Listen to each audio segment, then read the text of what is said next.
제6장. 이는 곧 너희의 하나님 여호와께서 너희에게 가르치라고 명하신 명령과 규례와 법도라. 너희가 건너가서 차지할 땅에서 행할 것이니 곧 너와 네 아들과 네 손자들이 평생에 내 하나님 여호와를 경외하며 내가 너희에게 명한 그 모든 규례와 명령을 지키게 하기 위한 것이며 또 내 나를 장구하게 하기 위한 것이라. 이스라엘아, 듣고 삼가 그것을 행하라. 그리하면 네가 복을 받고 내 조상들의 하나님 여호와께서 네게 허락하심 같이 젖과 꿀이 흐르는 땅에서 네가 크게 번성하리라. 이스라엘아, 들으라. 우리 하나님 여호와는 오직 유일한 여호와시니 너는 마음을 다하고 뜻을 다하고 힘을 다하여 내 하나님 여호와를 사랑하라.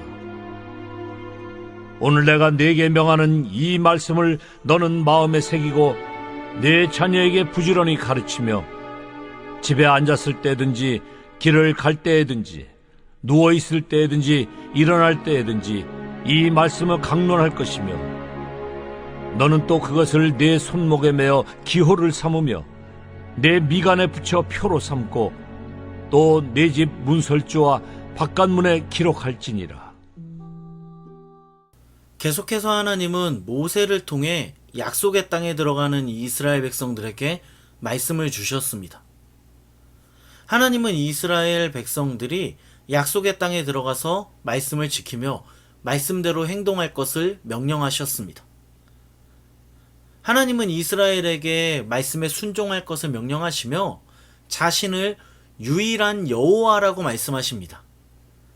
하나님이 자신을 유일한 여호와라고 하신 것은 너희를 축복할 수 있는 신은 하나님밖에 없다는 것입니다. 하나님만이 너희를 유일하게 사랑한다는 겁니다. 하나님은 자신이 유일한 신이라는 것을 말씀하시며 마음을 다하고 뜻을 다하고 힘을 다해 하나님만을 사랑할 것을 명령하셨습니다.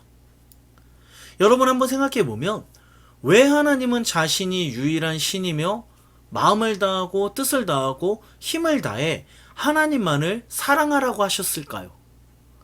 그 이유는 앞으로 이스라엘이 들어갈 약속의 땅에는 가나안 사람들이 섬기는 우상들이 많았기 때문입니다. 이방인들이 섬기는 우상들은 이스라엘을 유혹할 만큼 매력 있는 우상들이었습니다.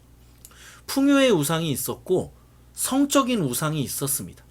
이스라엘을 유혹할 만한 우상들이 많이 있었습니다. 이렇게 약속의 땅에는 다양한 우상들이 있었기 때문에 하나님은 우상들을 섬기지 말고 우상들의 유혹에 넘어가지 말고 오직 하나님만을 사랑하라고 명령하셨습니다. 제가 예전에 야구를 정말 사랑한 적이 있었습니다. 야구장에 가서 야구를 보고 실제로 사회인 야구 클럽에 가입해 경기를 매주마다 뛰었습니다.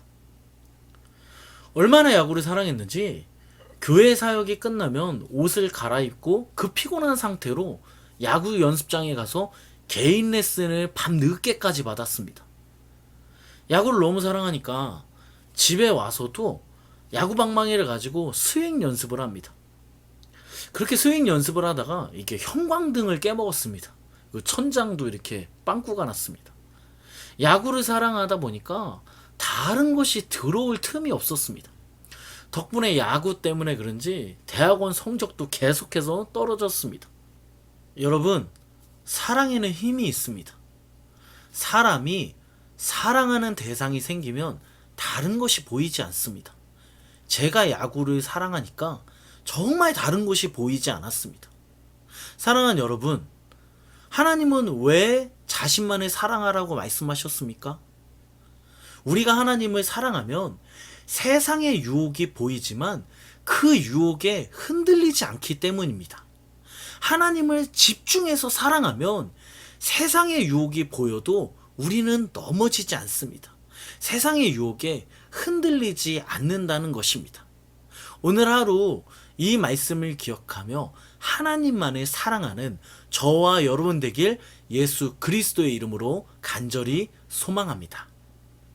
이어서 말씀을 살펴보면 하나님은 자녀들에게 하나님의 말씀을 가르칠 것을 명령하셨습니다. 자녀들에게 부지런히 말씀을 가르치라고 합니다. 길을 갈 때, 누워 있을 때 말씀을 가르치라고 합니다. 심지어 손목에 메고 이마에 붙여 말씀을 가르치고 문설주와 대문에도 말씀을 적어두라고 합니다. 그런데 여러분, 오늘 말씀을 자세하게 살펴보면 하나님은 자녀들에게 말씀을 가르치기 전에 먼저 부모들에게 한 가지 행동을 요구하셨습니다. 어떤 것을 요구하셨냐면 먼저 말씀을 마음에 새기라고 하셨습니다. 자녀들에게 말씀을 가르치기 전 마음속에 하나님 말씀을 먼저 소유하라고 하셨습니다. 여러분 잘 생각해 보면 우리가 중요하게 생각하지 않는 것을 남에게 강요할 수 없습니다. 내가 하나님의 말씀을 중요하게 생각하지 않는데 어떻게 자녀들에게 말씀을 가르칠 수 있습니까? 자녀들에게 말씀을 가르치기 전 내가 먼저 말씀의 은혜를 받아야 합니다. 내가 먼저 말씀의 사람으로 바뀌어야 하나님의 말씀을 자녀들에게 가르칠 수 있습니다. 제가 최근에 냉면집에 다녀왔습니다. 냉면집에 다녀왔는데 이 집이 조금 다른 집이랑 특이한 게 냉면만 나오는 게 아니라 냉면이 나오고 고기가 같이 나오고 쌈도 나오고 반찬도 나오고 공깃밥도 나왔습니다. 무슨 냉면집이 이렇게 다양하게 음식을 주는지 제가 그 음식을 보면서 진짜 은혜를 받았습니다. 이 식당에서 은혜를 받았습니다.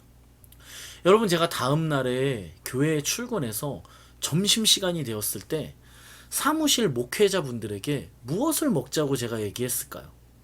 당연히 제가 먹은 그 은혜 받은 냉면을 먹자고 했습니다. 제가 냉면을 먹어야 하는 이유를 아주 자세하게 큐티 말씀 전하듯이 증거했습니다. 결국 목사님들과 같이 냉면집에 가서 냉면을 먹으면서 다 같이 즐거운 점심 아주 은혜가 넘치는 시간을 보냈습니다. 제가 어디 냉면인지 궁금하시면 알려드리겠습니다. 여러분 제가 왜 다른 목회자들을 데리고 냉면집으로 갔습니까? 그 냉면집이 맛있었기 때문입니다. 거기 그 냉면집이 너무 좋았기 때문입니다. 너무 좋았기 때문에 다른 분들에게 소개를 했습니다. 사랑하는 여러분, 하나님께서 왜 부모들이 먼저 마음의 말씀을 새기고 자녀들에게 말씀을 가르치라고 했습니까? 부모들이 은혜를 받아야 말씀을 가르칠 수 있기 때문입니다. 말씀의 은혜를 받아야 자녀들에게 말씀을 전해줄 수 있기 때문에 하나님은 먼저 부모들에게 말씀을 마음 가운데 새기라고 하셨습니다. 자녀들에게 말씀을 가르치려면 먼저 말씀의 은혜를 받으시길 바랍니다. 우리가 말씀의 은혜를 받으면 자연스럽게 자녀들에게 살아있는 하나님의 말씀을 가르칠 수 있습니다. 하나님께서 먼저 우리에게 말씀의 은혜를 주시길 예수 그리스도의 이름으로 간절히 소망합니다. 아멘. 우리 기도하겠습니다. 오늘 말씀을 생각하면서 같이 한번 기도하겠습니다. 오늘 기도할 때 하나님을 사랑하는 이 사랑이 우리 가운데 회복되게 해달라고, 또한 먼저 말씀의 은혜를 경험하고 자녀들에게 말씀을 가르칠 수 있는 부모 되게 해달라고 우리 말씀을 생각하면서 간절히 같이 한번 기도하겠습니다. 기도합니다.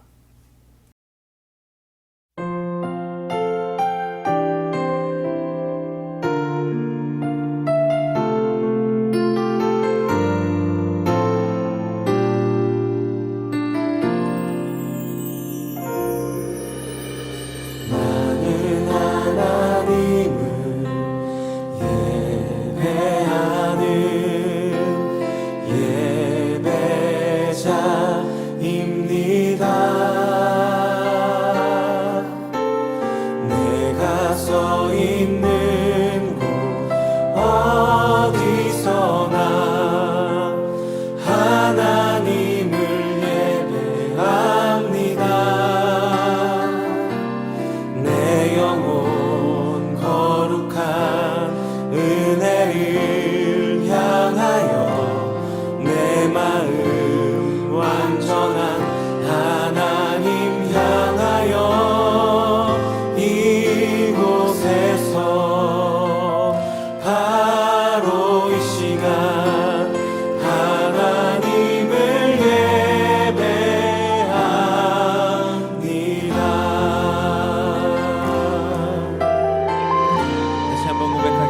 고백합니다. 나는 하나님을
한번 처음부터 고백합시다.